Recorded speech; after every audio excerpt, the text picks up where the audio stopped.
Assalamualaikum. Hello everyone, I'm Hannah, one of the 5th group member. And don't be worried, I'm not alone today. I'm with two of my wonderful friends, Krista Claudia and Eliana Gustirani. So in this video, we're going to talk about Metatheory Communication and Ethics. But before we go on to the next slides, we want to know what is metatheory. In a nutshell, metatheory is theory about theory. It addresses 3 assumptions. First is epistemology, the nature of knowledge. Second is ontology, the nature of being or existence. Third is axiology, the nature of values. Remark in the history of philosophy, the reasonings which were somewhat dark and formally imperfect often went the deepest. Prospects of communication. The first step of this process is partly inductive, being based on past experience but also significantly abductive. As it leads to the formation of general hypotheses, it consists in examining a mass of facts and in allowing these facts to suggest a theory. In the next stage, Peirce argues that we need to deduce the consequences from the theory obtained. This is arguably the phase at which grammar in the proper sense is articulated, giving us formal definitions of the sign relation, classifications of various signs and interpretance, and the like.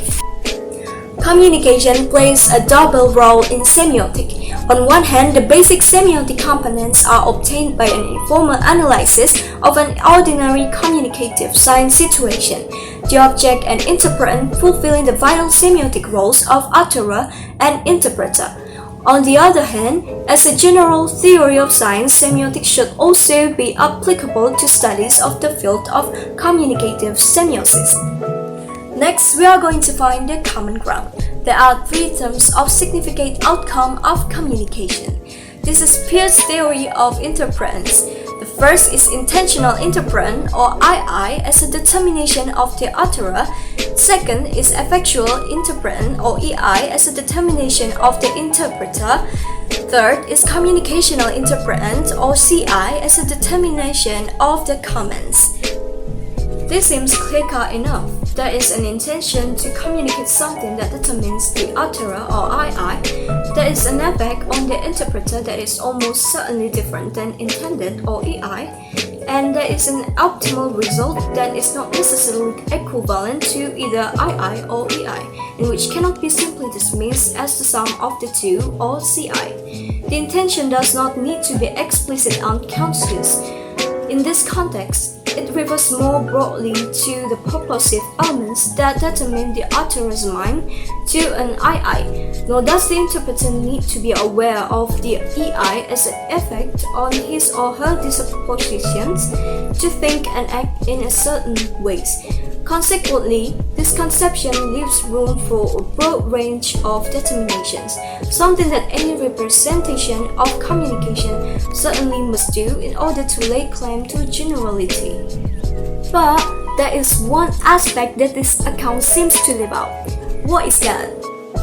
It is a common mind. According to Peirce, common mind or the commons consist of all that is and must be well understood between utterer and interpreter at the outset, in order that the sign in question should fulfill its function. He adds that no object can be denoted unless it be put into relation to the object.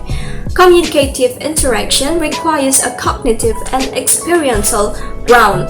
Yes, mere sign would not be capable of sufficiently identifying and delimiting objects for communicative purposes. Things that are covered by the common ground. First is capacity for self-control. Second is practical certainty.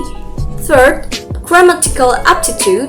Fourth, knowledge of the language used. The most important part of this one is arguably a product of experience in the broad sense, that is, something of cognitive bearing that a person simply cannot deny. Yet, it is not stated, but changes and grows through the practices in which human beings are engaged. Common ground is the evolving result of all that is given in the continuous situatedness and mutual experience of communicating agents. Common ground is the complex initial object that partly unifies the seemingly separate minds of utterer and interpreter as a commons. Cultural observation, cultural experience, and cultural acquaintedness. Cultural experience evokes a broader scope and encompasses German previous experience not expressed by design. Object must be put into relation with the object of the comments in order to be denoted. Assertions must be assertions about something, and there must be something to indicate what is about. The subject must be something which speaker and listener both know by experience. Indicates in particular play an important role as a sort of the communication. They are sense that in some sense indicate or call the attention to their objects, without thereby giving any substantial information about them. Two classes of indices. Region. Region can indicate nothing unless the mind is already acquainted with the connection with the phenomenon it indicates. Designation. Designation are characteristically lexical signs, but not pure indices. Typical examples include proper names and pronouns. Peirce designates a special class of symbols, precepts, that describe what could be done by the interpreter of somebody else in order to obtain the region of the object. No act of communication can in any way convey information unless it incorporates indices, questions, asserted, or some more accurate art of communication. Communicative interaction is possible in spite of widely varying conception of the subject matter caused by experience leverage. Uncertainty and freedom of interpretation. As Peirce admits, communication will always be characterized by uncertainty. No communication between one person and another which can be completely certain. Many other things will be blurred because the interpretation of words in each individual will not find common grounds depending on his or her respective experiences.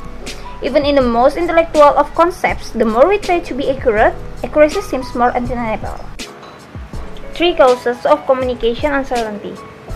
First, conveying feelings in communicating is very difficult because we are impossible can directly translate a person's feelings practically when communicating. All we can understand is the experience of the external, which only two-thirds represent a person's feelings. The second, there is an unlimited use of designations, allowing the freedom of interpretation. And the third, use of label is always experiential, when there is a difference between the environmental experience and the apparent sense and environment when two or more people are involved. Communication uncertainty will follow. Signification and habit change. The first subject that I will talk about is conceptualized meaning in the semiotic framework and the evaluation concepts of meaning. Meaning must be conceptualized in terms of the object in the semiotic framework. Peirce sometimes suggests so much. For example, when he says that a sign must have an object or meaning, and the same object should determine an interpreter sign. So basically, a sign is not only a sign, but sign also should have an object, and that object should be related to the interpreter's meaning. So we can say that meaning diverges from the object. The purpose of a sign is one thing, different meaning. Its meaning is the idea that it adds to that object, whether only through an assumption, as an order, or an assertion. That's why sometimes a sign is not really depict the object. It's because the meaning that we try to apply from the object is based on our own assumption, an order, or an assertion. In evaluation, Peirce embraces Royce's concepts of inner meaning and external meaning and suggests that the former is roughly equivalent to the depth or inner meaning characteristic of an icon. Peirce sometimes calls it the flavor attributed, arguing that the inner meaning is the proper meaning of a proposition. The second subject that I will talk about is propositional sign and the association between meaning and interpreter. The more complete meaning of a propositional sign can be interpreted as a sum of internal and external meaning. Peirce sometimes uses the formula with depth equal to information, but still the knowledge of a sign, whether it's a sum of internal and external meaning, is not necessarily equivalent to its total meaning of the object. So although an idea has strictly internal and external meaning, its basic meaning is different from both. The significance of this result is threefold. First, it conflicts with the idea that the depth of a sign will exhaust its meaning. Second, Peirce's argument suggests that the propositional objects can be interpreted as meanings, but do not encompass the full meaning of such a symbolic or intellectual sign. Third, the basic meaning of the purposeful idea is pragmatic. This means that the most pregnant aspect of signification is closely linked to the interpreter. In Peirce's later writings, meaning is directly associated with the interpreter. It is also wise to note that the meaning and interpreter are not absolutely equivalent.